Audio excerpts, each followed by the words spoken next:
ഈ കഴിഞ്ഞ 2025 ഒരു ടെസ്റ്റിംഗ് ഇയർ തന്നെയായിരുന്നു നിങ്ങൾക്ക്. കരിയറിലും ജോബിലും പ്രഷർ ഉണ്ടായിരുന്നു.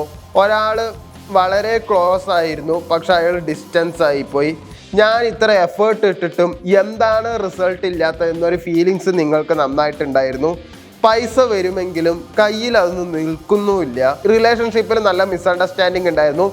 ഈഗോ കാരണം അത് സൈലൻസ് ആയിരുന്നു. സ്ലീപ്പ് ഡിസ്റ്റർബൻസും ഉണ്ടായിരുന്നു. മെന്റലി നല്ല ടയേർഡായിരുന്നു.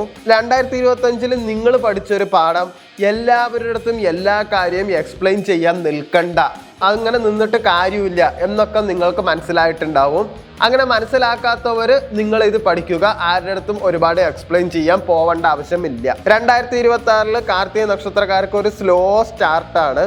2026 കഴിയുമ്പോഴേക്ക് ഇയർ എൻഡ് ആകുമ്പോഴേക്ക് ഒരു സ്ട്രോങ് ആയിട്ടുള്ള ഒരു ഫിനിഷ് തന്നെ നിങ്ങൾക്ക് എന്തായാലും കിട്ടും. നിങ്ങളുടെ ക്യാരക്ടർ അവസാനം ആകുമ്പോഴേക്കും നല്ല രീതിയിൽ മെച്യൂർ ആവും.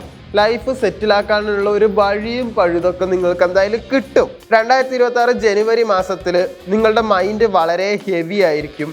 പഴയ കാര്യങ്ങൾ നല്ല രീതിയിൽ ഓർമ്മ വരും.